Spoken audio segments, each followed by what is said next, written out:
Allow us to introduce ourselves. My name is Mindy Nettifee. My name is Amber Tamblyn.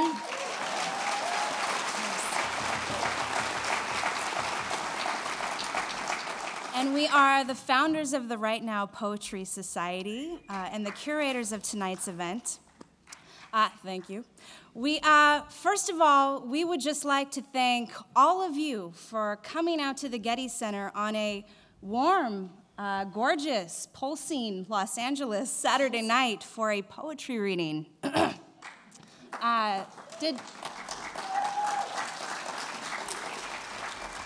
everybody here know they're here for a poetry reading?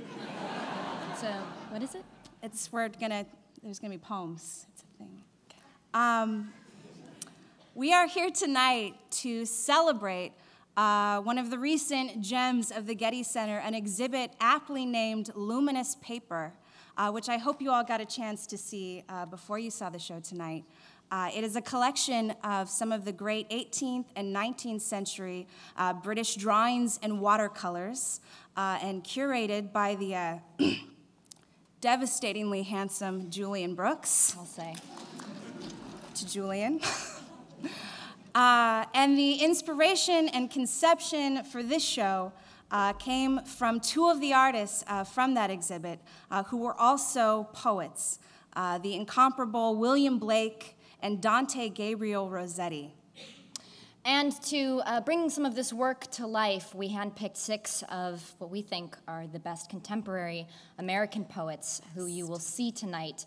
They consist of Brendan Constantine, Suzanne Loomis, Rachel McKibbens, Jeffrey McDaniel, Patricia Smith, and Ilya Kaminsky.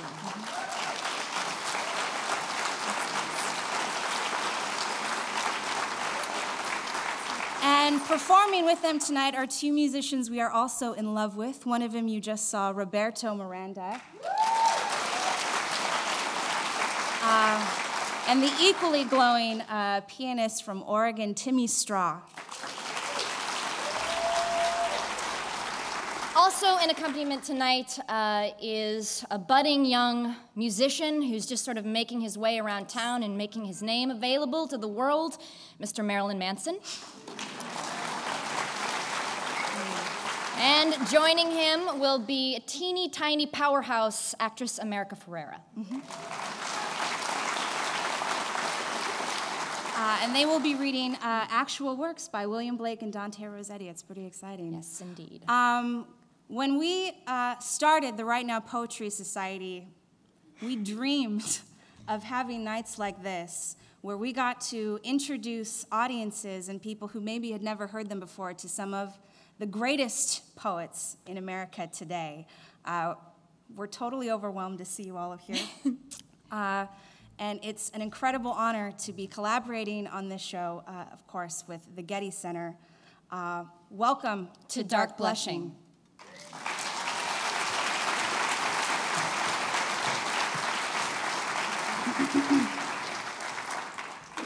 And now I would like to introduce our first 2 performers.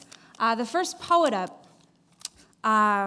is a celebrated Los Angeles poet, Brendan Constantine. He teaches at Loyola Marymount and the Windward School. He is about to hit the road for a tour called the 3 Horsemen of the Apostrophe. He is the author of an incredible book that just came out called Birthday Girl with Possum. He will be performing with Roberto Miranda, who, as you saw, is an incredibly soulful bassist. He's the creator of an album called With Groanings Too Deep for Words, and he very recently celebrated his 31st anniversary with his beautiful wife, Deborah. Please welcome to the stage Brendan Constantine with Roberto Miranda.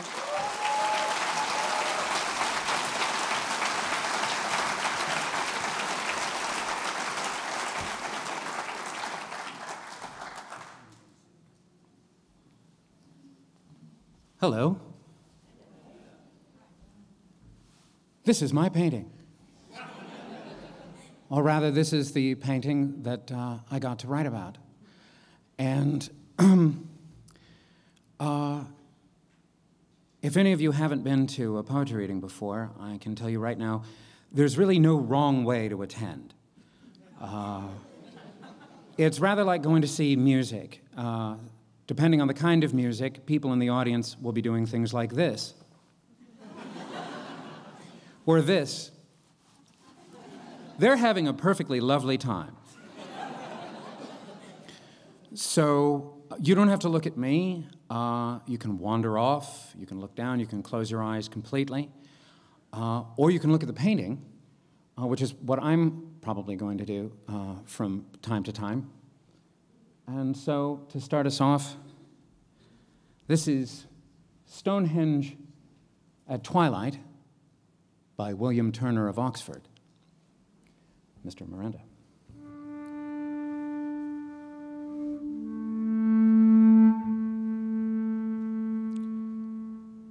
Stonehenge at Twilight. From so far back, from this copper hour, when the flock comes muttering to drink, how meager the stones appear, how like a shepherd's teeth, blue as the wormwood water, remote as the look in a cup.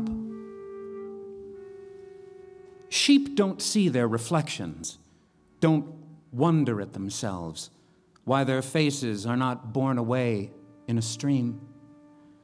They say their one vowel and remember the dog.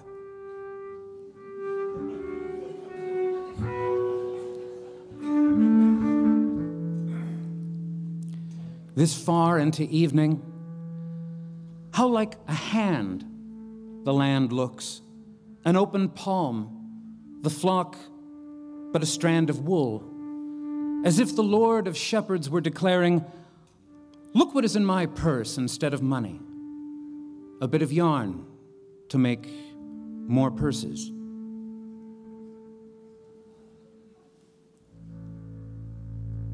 How like a smoking priest the distant heel-stone seems. How like smoke the curlews above it. They don't need rods or tending. They say their say and forget they said it. So close to dark, to campfires, to propped sleep, and still within call of the sun, how like a field is the sky. How much more like a herd are the clouds than the birds. The stars are a few songs away. Only a shepherd would add them. Only a shepherd wants to ask, what man made those? How on earth did he get them there? Thank you.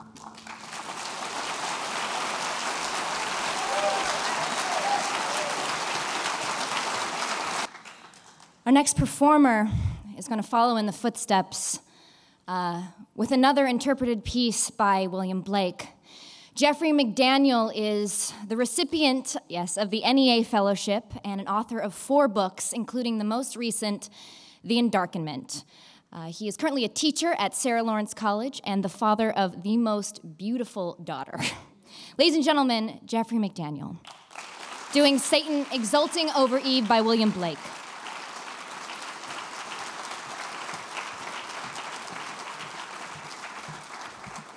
Keep this high, this will be good high.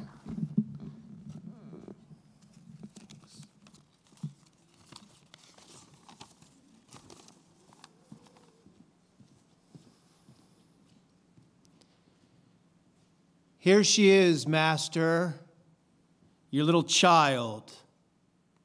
See how her head slopes back, neck arched, as if frozen in prayer. Her hair spilling out of her skull in thick amber waves, as knowledge's venom courses through her.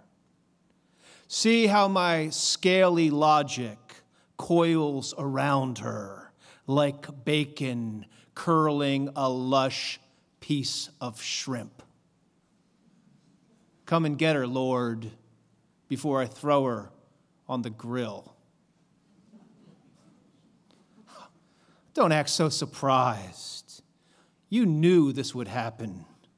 Dressing up your little mousetrap like paradise with sycamores and starlings, dipping sweet Eve's tresses in jasmine, rubbing crushed lilac between her toes, and setting her here like bait, her fragrance loose in the wind. You knew I was coming, my partner, my lord, we're forever linked. You put the ticking in the apple.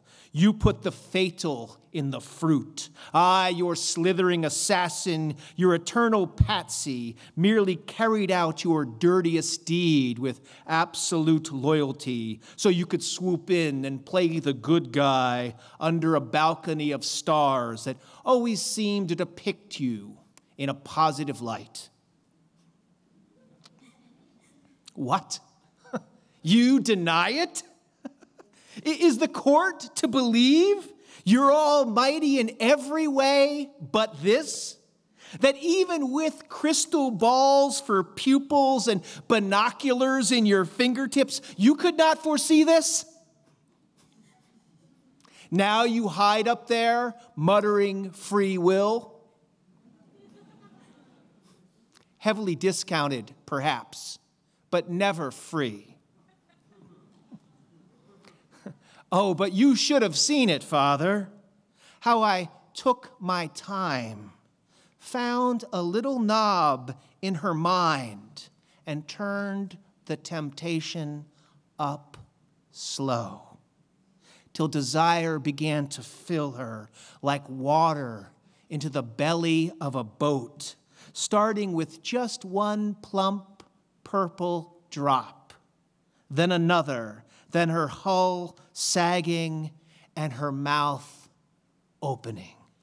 Oh, Father, just as perception trickled out of her like the last slurp of wine from a kicked-over bottle, I whispered in her ear, "Dear Eve, I had to do it. Without you, I'm not Satan. I'm just a squandered angel. But now I'm the inventor of heaven."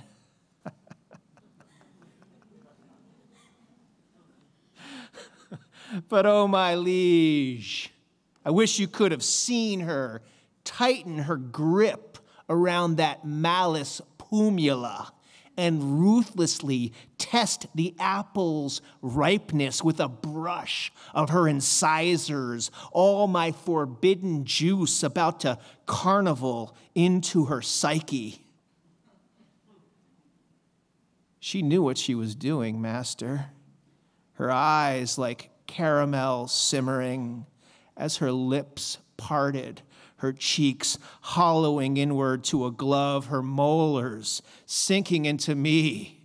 The apple, I am all maple now, sinister high notes shuddering into the dark, nethery spires of my temples, irises quivering like the quartz tips of metronomes as melted coins of moonlight jukeboxed out of me. How could something so pure and sweet have sprung from the gypsy cauldron of my loins? What's that you say?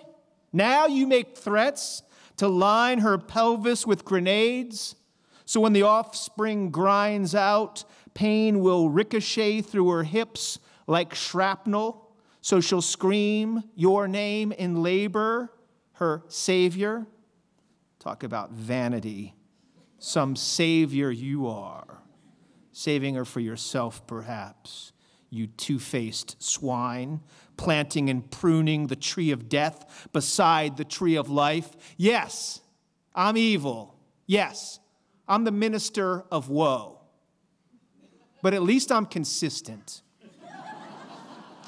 And what about Adam, your boy wonder with all those ribs? Well, he climbed the tree of curiosity, Father, and guess what? He watched thimbles of her breath lap the shoreline of my forearm. And now he wants to grow up to be just like me, Lucifer, the one who extracts light from darkness. Her gasps like little balloons, leaving the hands of children floating up into the never-ending space between my ears. Tremolo, tremolo, tremolo. Yes, my Lord, you are infinite. Yes, you control the galaxies. But this space here between the shoulder blades is mine.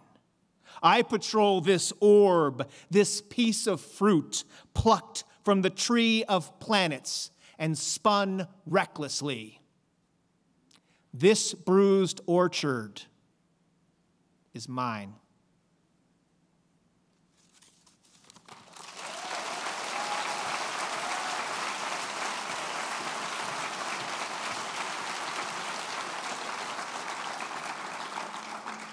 I feel like collectively we need to take a deep breath. Whew. Our next poet has a presence and talent so powerful, she's been known to burst street lamps. She's a winner of the New York Foundation of the Arts Fellowship, a 2009 Women of the World Poetry Slam champion, author of an incredible book named Pink Elephant. And y'all are about to find out the rest. Please welcome to the stage Rachel McKibbens.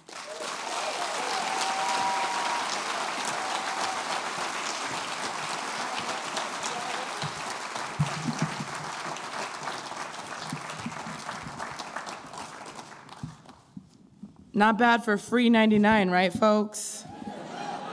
My friends are mad talented. You're talented too. High fives. Bam. This is Untitled. It is after Samuel Palmer's Sir Guyon, tempted by Phaedria to land upon the enchanted islands.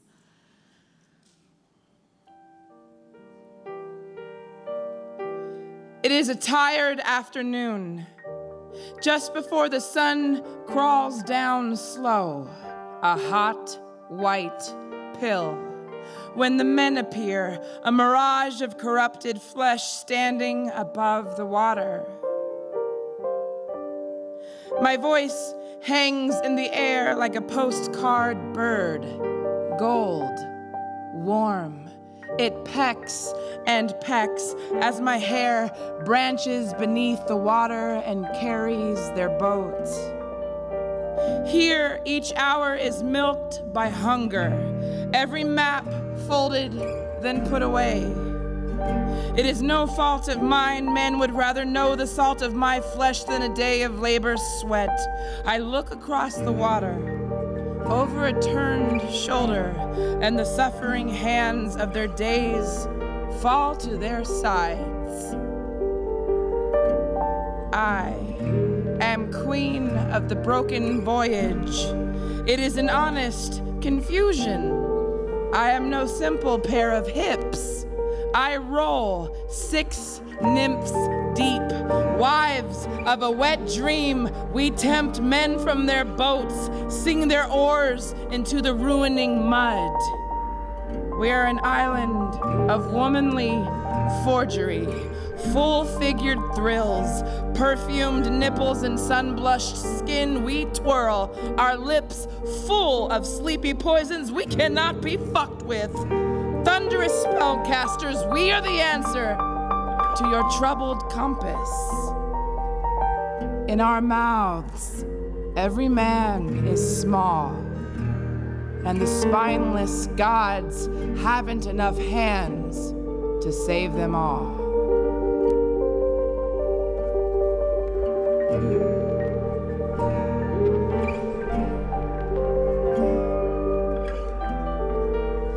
You're magical, Timmy.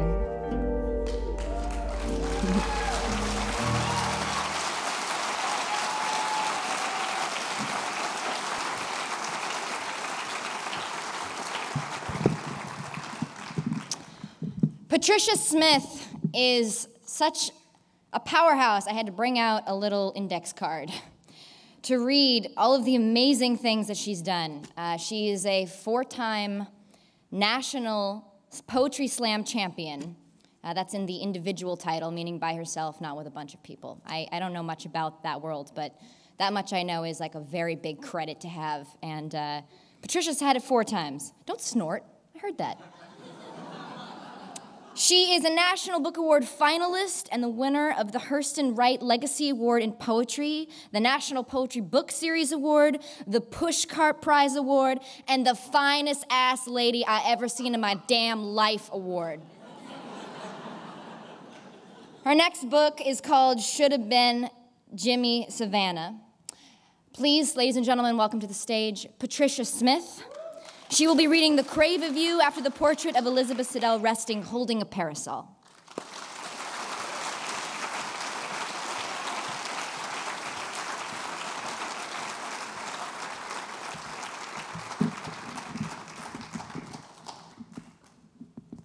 Hello there. Everything's fine. So, Rossetti's muse, his insane love, is right there. That's Lizzie. Elizabeth Siddell. And something you should know about Rossetti, he was so in love with her. She'd had a miscarriage, and then she died of an overdose. And he was so distraught that he buried all of his poems with her. 6 years later, in throes of some pretty intense writer's block,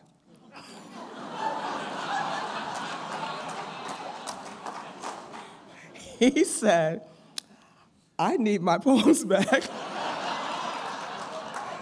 So wait a minute now. So he dug up her body to get his work back. Hence this poem. You can't tell that to a poet and have them not write something, so.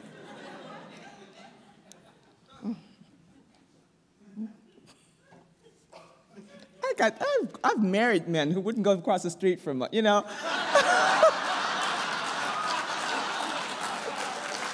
Jeez. Let alone bury anything with me. Woman, know that the crave of you was the first chaos.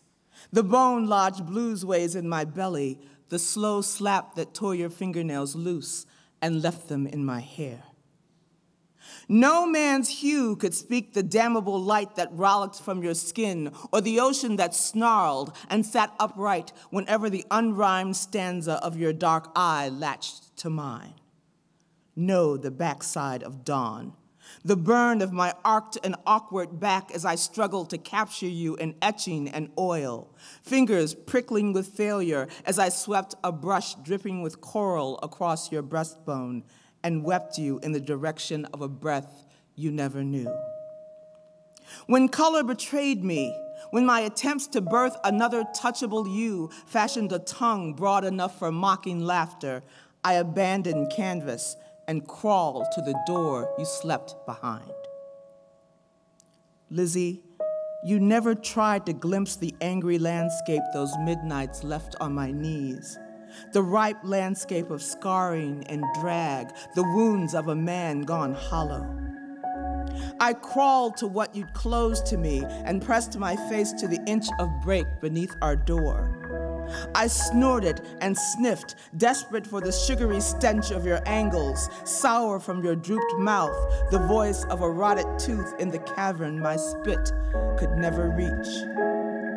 I could hear your nude and proper turning, accordion bone. I listened as you spoke aloud, always on the cusp of swooning, trying once again to remember the motions of waking.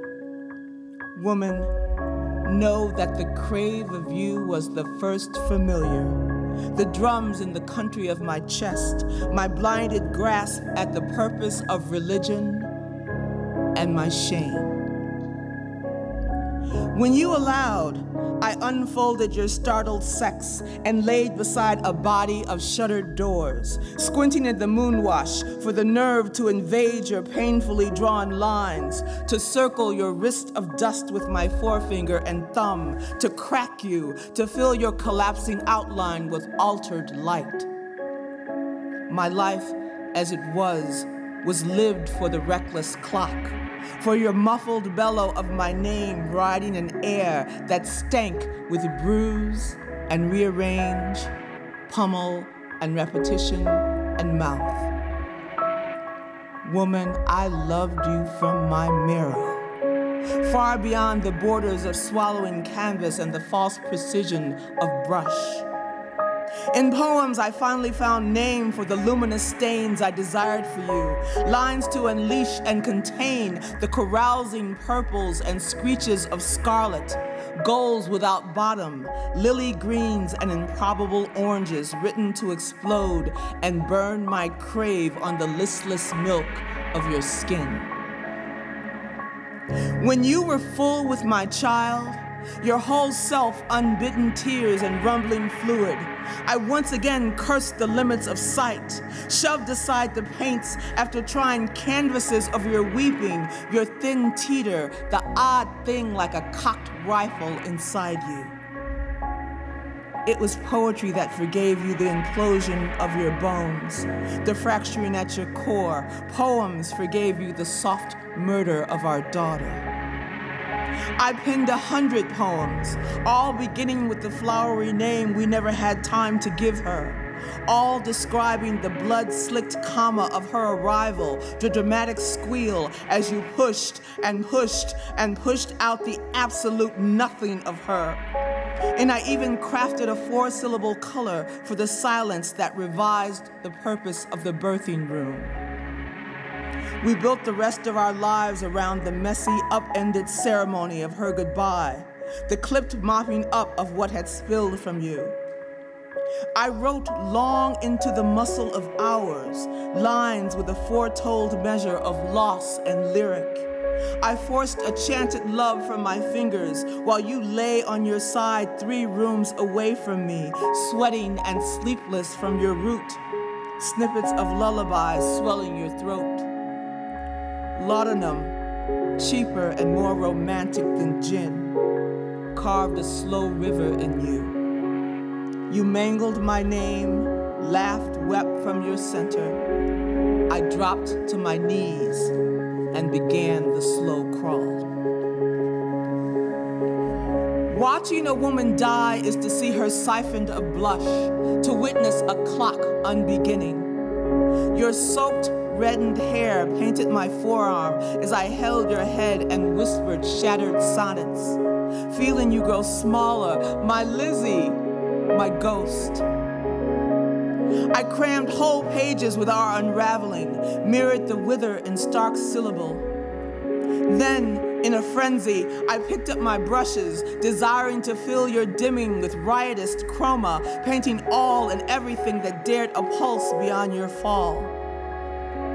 But it was words, scrawled and driven, that stood our history on its end, opened the clenched throat of our dead daughter, prepared me for the night when I found you, scrubbed of glow, you, crinkled on the woven indigo rug beside our bed, clutching the vial drained of necessary sweet. The delicate balance of overdose was like a blood around your mouth. Woman, the crave of you was the first chaos. Woman, I loved you from my marrow. You were all that color could have been. For days I lay beside you, breathing in your gone, praying for your nude and proper turning, accordion bone, listening for the voice of rot to rise from the very back of your smile. When finally you were to be folded into the earth, I watched as they laid your body into the huge center of a painted box. You were my lady of sticks and slip silver, wallowing inside a slim sheath that whispered, "Once beautiful," under its breath. I held in my hands the notebook, the rhymed and runaway metered tale of our us, the days as they flowed from my fingers. It was all the life I had beyond yours, and I shuddered, picturing the taunt verbs and unbridled music glistening aloud inside and against you.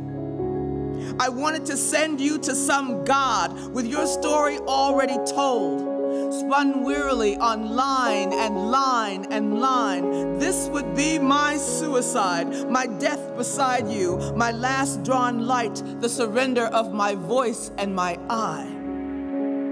I placed all my poems there within touch, where they could croon you deeper into the reverse of arrive, where you were forever and unerring, a yes.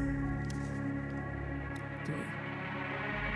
On each of 2,000 shattered mornings, I printed one perfect letter, L, L, L, L, and for this long, L, L, L, I have waited, L, L, for the remainder of your name.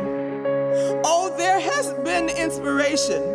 There is always inspiration. I am a continually inspired man. I have written your dead hips in more than one dream.